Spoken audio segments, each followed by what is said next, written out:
While Star Trek is actually set in outer space, it has always been an exploration of our nature as human beings.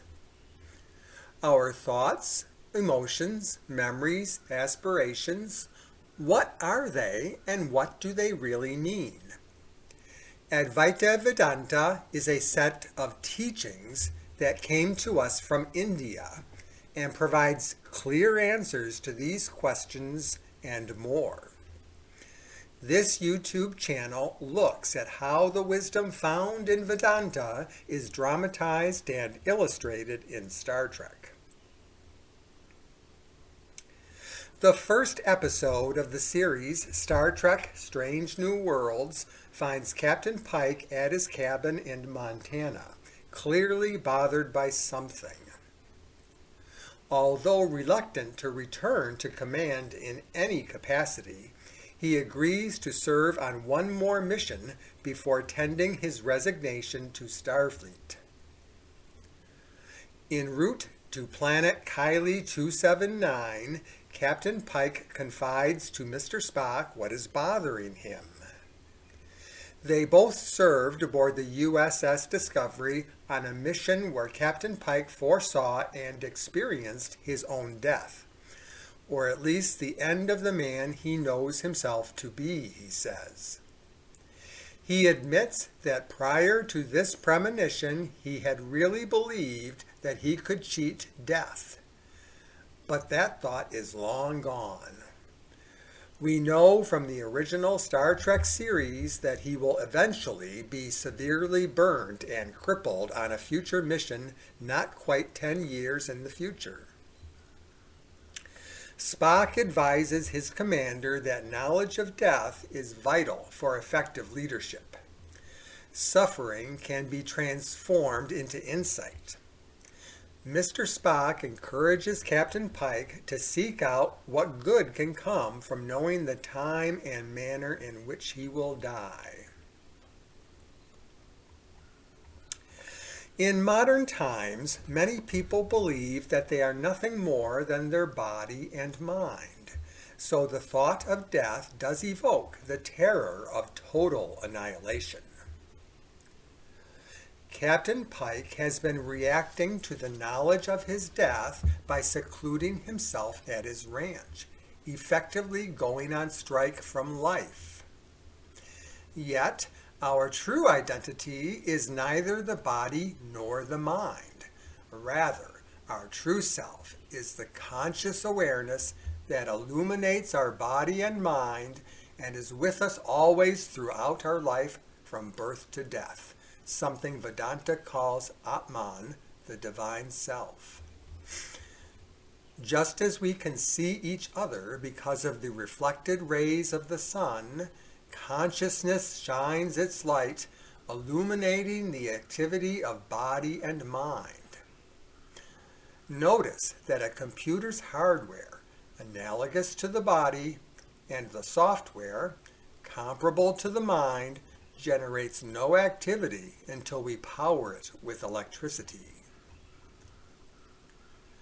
Prior to birth, we are all one with universal consciousness, what Vedanta calls Brahman and what many others call God.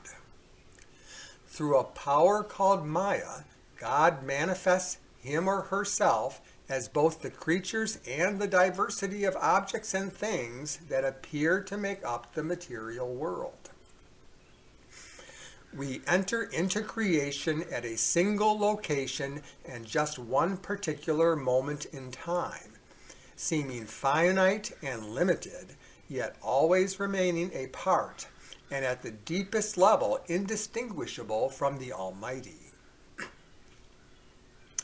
Thus, the spiritual purpose and explanation for time and space is so we can enter into finite appearing surroundings, while our true nature is limitless, unbounded, infinite, unchanging oneness.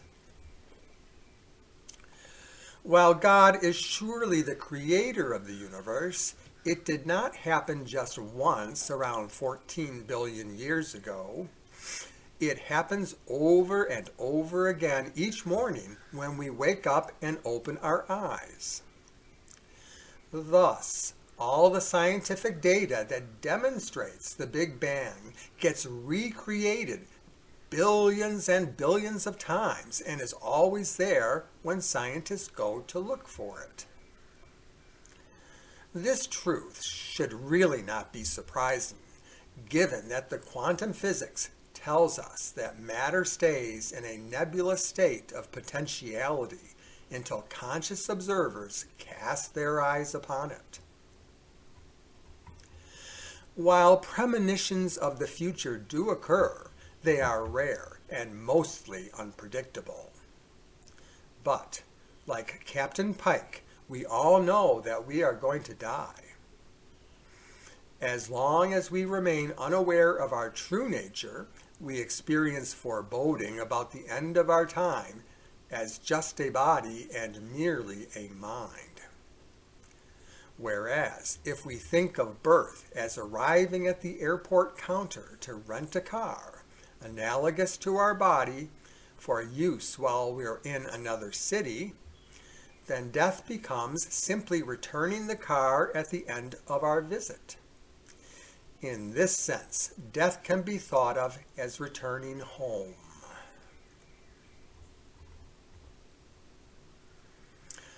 On arrival at the Kylie star system, the Enterprise finds the planet's population in a vicious war between two factions. They are on the verge of annihilation with weapons more powerful than nuclear bombs, created from misapplied warp technology. With the help of his senior officers, Captain Pike concludes that the planet's people carry a mistaken belief that they can actually survive a warp bomb apocalypse. He beams down and challenges this belief by showing the inhabitants Earth's own conjectured World War III. Captain Pike's rhetoric, along with the excitement of contact with off-world civilizations and the chance to join the United Federation of Planets, gets the warring parties to stand down.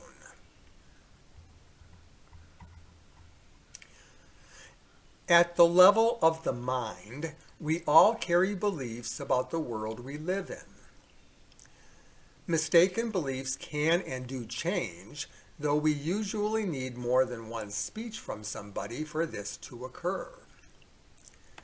Yet, Captain Pike draws on his self-awareness that he too was carrying a mistaken belief about death to uproot all notions in the Kylie leaders' minds that any of them will survive an all-out conflagration. They must change course and quickly. The planet's people consider the Starship Enterprise a UFO until Captain Pike reveals who they really are. On Earth, we too are being visited by some form of intelligence from somewhere else. Indeed, the universe was created for the development of life, so it would be highly presumptuous to think that we are alone.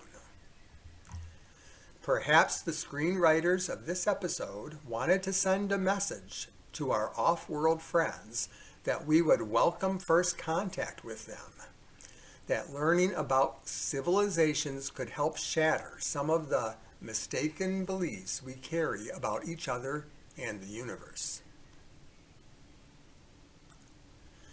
Back aboard the Enterprise, Captain Pike has lost all desire to resign from Starfleet. He takes his own advice, the advice he gave to the people of Kylie 279, that life should be worn gloriously until the very end. The future is what we make it. Captain Pike rediscovers the spiritual truth that all of us live just one day at a time. The past and future are mere concepts in the mind, helping us avoid yesterday's mistakes and plan ahead. Other than that, the past and future lack substance. All of life plays out on the stage called the present moment. The past was the present when we experienced it, and the future will be the present when it arrives. Captain Pike is still thinking primarily about his body and mind, both of which will indeed come to an end. Perhaps he will discover his divine self, Atman, over the life of this new series, Star Trek: Strange New Worlds.